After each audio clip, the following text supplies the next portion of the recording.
এডিআৰিৰ result কেতিয়া দিব। মই আপোনালোকক প্ৰতিশ্ৰুতি দিয়া অনুসৰি একেবাৰে মাৰ্চ মাহৰ 7 তাৰিখৰ আগতেই আমি এডিআৰিৰ ৰিজাল্ট দিম। কিন্তু এডিআৰিৰ ৰিজাল্টৰ কাৰণে আপোনালোকে উৎকণ্ঠিত হৈ থকাৰো কোনো কাৰণ নাই। কাৰণ প্ৰত্যেকখন বহি বা OMR চিট এনচাৰ কি এতিয়া আপোনালোকৰ হাততেই আছে। গতিকে সেৱাই ৰিজাল্ট দিয়ক বা নিদিয়ক, আপোনালোকে নিজেই নিজৰ ফলাফলৰ আকলন এটা কৰিয়েই ল'ব পাৰে। যোৱাকালি অসম বিধানসভাত ন্যায়াধীশ বিপ্লৱ শৰ্মা কমিটিৰ প্ৰতিবেদনখনো অসম লোকসেৱা আয়োগৰ দুৰ্নীতিৰ সম্পৰ্কত প্ৰতিবেদনখনো মই দাখিল কৰিছোঁ। ন্যায়াধীশ শৰ্মাৰ প্ৰতিবেদনখনলৈ যেতিয়া চকু মেলি চাওঁ বা আমি যদি আৰু এবাৰ দৃষ্টি নিক্ষেপ কৰোঁ, এনেকুৱা এটা সময়ৰ আমি উমান পাম যিটো সময়ত অসমৰ ডেকা ল'ৰা ছোৱালীসকলৰ ভৱিষ্যতক লৈ হেতালি খেলা হৈছিল।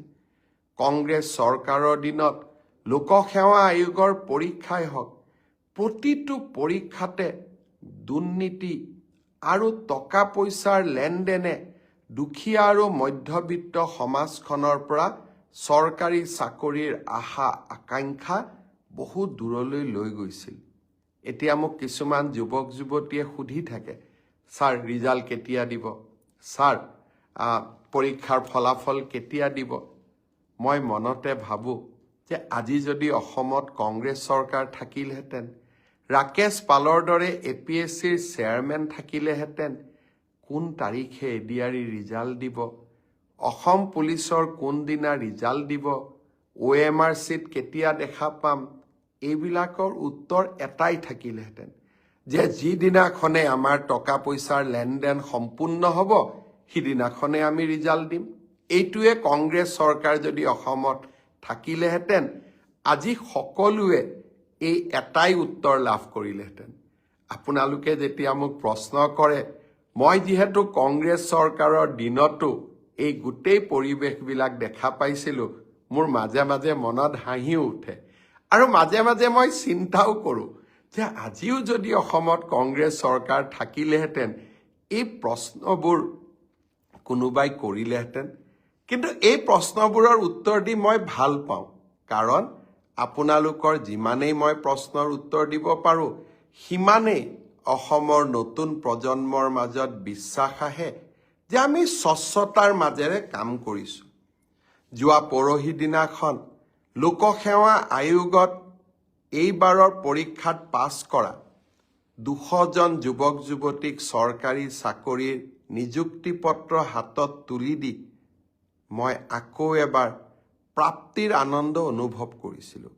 এই 200জন ছাত্ৰ ছাত্ৰীৰ এগৰাকীও মন্ত্ৰী বিধায়কৰ সম্পৰ্কীয় নহয়, এগৰাকীও চৰকাৰী শাসন ব্যৱস্থাৰ লগত জড়িত নহয়। তেওঁলোকৰ এটাই পৰিচয় আছিলে যে আমি ভাল কৰি পঢ়িছোঁ, মামাৰ ওপৰত আমাৰ বিশ্বাস আছে, পৰীক্ষা দিম আৰু আমি চৰকাৰী চাকৰি লাভ কৰিম। সেই ধাৰাবাহিকতাকে আমি অক্ষুণ্ণ ৰাখিম।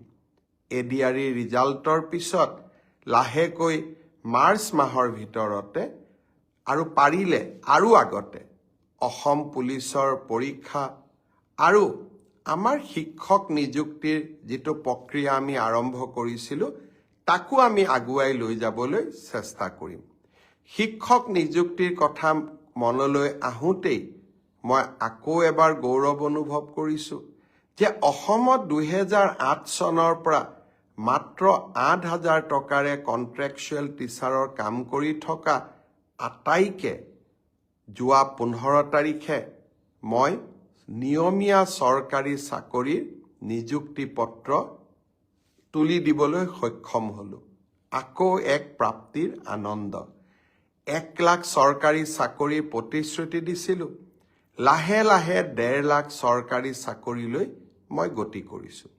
এডভান্টেজ অসম পাৰ হৈ যাওক, কোন পৰীক্ষাৰ কোনদিনাখন ৰিজাল্ট দিব মই ডেট আৰু সময় দুইটাই আপোনালোকক জনাম। এইকেইটা দিন এডভান্টেজ অসমক লৈ ব্যস্ত থাকিম আৰু অসমত উদ্যোগীকৰণৰ নতুন বাতাবৰণ এটা নিৰ্মাণ কৰিবলৈ চেষ্টা কৰিম। শ্ৰদ্ধাৰ ৰাইজ, এক আন্দোলন বিবৰ্জিত পৰিৱেশত আৰু হিংসাৰ পৰা বহু নিলগত অৱস্থান কৰা অসমে আজি নতুন দিনৰ সপোন দেখিব পাৰে আৰু আমি সকলোৱে সপোন দেখিম। যোৱা দুদিন ধৰি কংগ্ৰেছৰ সংসদ এগৰাকীৰ বিষয়েও বিভিন্ন আলাপ আলোচনা হৈ আছে। বহুতে মোক বিশ্বাস কৰিছে যে হয় ইয়াৰ আঁৰত কিবা কথা লুকাই আছে আৰু কিছুমানে ইয়াত ৰাজনীতিৰো গুণ পাইছে। মই ৰাইজক এটাই কথা ক'ব খোজো, তৰুণ গগৈ মন্ত্ৰীসভাৰ মন্ত্ৰী হিচাপে ময়ো কাম কৰিছিলোঁ। ব্যক্তিগত সম্পৰ্কক ময়ো সন্মান কৰোঁ। ক্ষমতাই ব্যক্তিগত সম্পৰ্কবোৰ বহুত দূৰলৈ লৈ যাব নোৱাৰে আৰু আমি মানুহ মাত্ৰেই আৱেগিকো হওঁ আৰু মানুহ মাত্ৰেই আমি ক'ৰবাত এটা নিৰ্দিষ্ট বয়স পাৰ হৈ যোৱাৰ পিছত বহুত বেয়া কথাও চিন্তা কৰিবলৈ ভগৱানে আমাৰ শক্তিবোৰ লাহে লাহে আঁতৰাই লৈ যায়। মোৰো বয়স 56 বছৰ হ'ল। শ্ৰদ্ধাৰ ৰাইজ, ব্যক্তিগত সম্পৰ্কৰ